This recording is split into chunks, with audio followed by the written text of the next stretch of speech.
You're watching WeatherFlow WindAlert Tropics update. It is just a little over a week into January, on January the 8th, and we're already talking about the tropics for 2016. We had closed low pressure enter into the Atlantic yesterday and really blow up and acquire some moderate to fresh gale force winds as it headed towards Bermuda. It has since cleared Bermuda and is heading off to the east-northeast, and we're watching the track of this system because that may have a lot to do with whether or not it becomes subtropical or tropical in nature, in which case it would acquire the name Alex. So that's of great interest to us as to when or if the first storm occurs in this season. So looking at what the National Hurricane Center is showing for possibilities, we have a 10% chance over the next 48 hours, and they're giving it a 30% chance over the next 5 days. Now this update was at 2 p.m. today. I think they'll do another one at 2 p.m. tomorrow, but they called for 50 to 60 mile an hour winds, and as it passed over Bermuda, the winds were about 30 to 35 knots and the gusting into the low 50s. And that was from a surface weather station observation, so that was only 1 point of data, but at least he gave you an idea of how fast the winds were near the center. Now the National Hurricane Center does show the track heading more to the east-southeast over time, where it could dip into some warmer sea surface temperatures and warmer air to acquire a warmer core in order to get that characteristic of subtropical. So definitely something to take a look at. If we look at the water vapor imagery, we can see the circulation. Here's Bermuda right here, this little dot, and then the center of circulation is right about here now. So we have a lot of cooler air pulling down around from the north, and then we also have some convergent warmer air coming up from the south. So this entire area of the Atlantic is really just a ripe area for a battlefront between warm air and cold air, and we would call that a baroclinic zone because fronts form in it, and when that happens, it doesn't really allow these systems to become tropical in nature because there's such a battle with two different air masses going on, whereas tropical would mainly be a warm air mass. So we could almost technically call this a baroclinic cyclone to be technical about it, but we'll call it extratropical for now, and we actually see this convergent warm air coming up. Now if we look at data scope, we can kind of get an idea with the winds. The winds look like they're starting to relax over Bermuda, and here's Bermuda here, where these winds are already back down from the northwest at 16 knots on the last draw there. So finally, they're over the gale warnings and the gale situation that they had. There's still a few residual gradients out here in the Atlantic, like 20 knots to the west of Bermuda, but I think for the most part, the storm is over. Now that's just one piece of data for today for the National Hurricane Center to call 50 to 60 miles an hour. They tend to use the Dvorak technique, what's called the Dvorak technique, when they start to try to classify for tropical systems. This one is not there yet, but they do watch for winds. One way to watch is through the advanced scatterometer, which is a satellite reading that fires microwaves to the Earth's surface and gives a vertical profile of what's going on.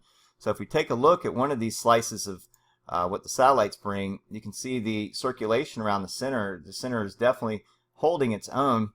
There's a little bit of a weakening phase because right now with the cooler air and the upper level shear going on, it does not allow for vertical stacking and thunderstorms to really develop around a central area of low pressure. So what this is more of a cold core low with upper level shear, and that's why we would call that a baroclinic cyclone. So another look at the advanced scatterometer, and we can get an idea what the winds are.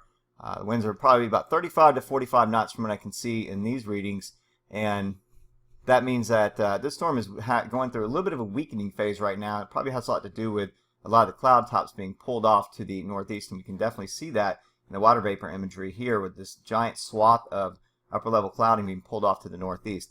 So here's going back to the data scope, I wanted to point something out. Now we can see this long line of warmer air being pulled up. This is convergent air being pulled up from the south up into the core of the system. It's trying to wrap some warm air, and what that's doing is it's developing a cold front being drawn down ahead of it. This comma shape is definitely a characteristic of what would be a warm front probably developing here and a cold front down below it, and so this is an occluding low, and once it loses the occlusion and it starts including warmer air, then we could call it more of a subtropical cyclone. So it's really tricky kind of system for this time of the year, but it's also pretty fascinating at the same time. Now if we look at the earth.nullschool.net, we can see the center, and I'll put the little ring here for the center of low pressure, and you can see the crease riding off to the northeast or the east-northeast of the storm. That represents the warm front, and this is where there's warm air converging into cool air being pulled down from the north. So you can see this cool air wrapping all the way into the core, and this warmer air is actually being displaced off to the eastern side of the storm, and it's meeting right here in the middle. So that's very characteristic of a baroclinic zone where we have this low pressure creating fronts and occlusions, where you have the warm front here and then the cold front sort of branching down into towards the south. So that's once it starts to head down over the warmer waters, let's take a look at what the sea surface temperatures are doing. And right now the storm is right about here, and as it goes in time, if it dips down, these waters are in the mid to upper 70s down here. That's where we start to get some of the warm air wrapped around in the core, and we can get more of a tropical characteristic to it. So going back to the upper level shear pattern, looks like this area where it says 20. In fact, let me go ahead and circle this area right here. This is the area where it's heading. Now, this is a low shear environment, which means that this storm does have some potential to dip into some warmer air to get wrapped into the core and develop some thunderstorming and some convection around it. So just another piece of evidence to support its possibility to become a named storm. Now, looking at the model forecast, here's what the GFS has. I'm just going to hit play on this. This is for the next few days, and you can see the low here actually strengthen as it starts to head to the south. GFS actually brings it to about 989 millibars, and then it weakens as it heads over here towards Africa. One of the reasons why I think it won't make it as very long, if it does get a name, it won't make it very long, is because of this right here. This is the Saharan air layer. This is dust from the Saharan desert, and we tend to call this the dusty tongue of the Saharan desert, where it extends out into the Atlantic quite a ways. This sits at the mid-level, so it's about 18,000 feet, and it's very dry, dusty air. So if any tropical systems or any kind of cyclone tries to make its way into this area, it gets all the moisture, and it gets all the saturation of moisture stripped from it because of this dry, dusty air. And storms usually never make it through a moderate flow like this off of the desert. So that's another hurdle for it to encounter as it heads further east and even into the southeast. It's right along the intertropical convergence zone down here. There's just so much dry air, it probably won't make it very long at all. So that's the GFS model.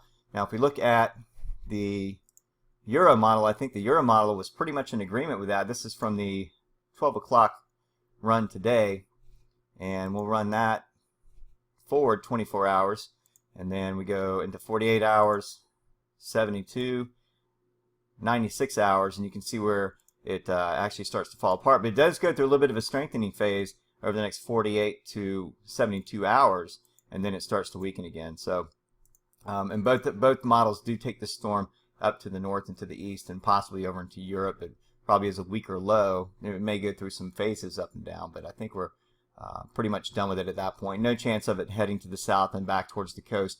This storm is long gone, but it is interesting to see if it's going to become a named storm for 2016. And I think that will do it for the Tropics update. And if anything else develops between tonight and tomorrow morning, I'll definitely hop on and give a holler. If not, I'll see you at some point tomorrow day as we watch the system, and we could have Alex by maybe tomorrow night or even into Sunday. And that'll do it. Thanks for watching.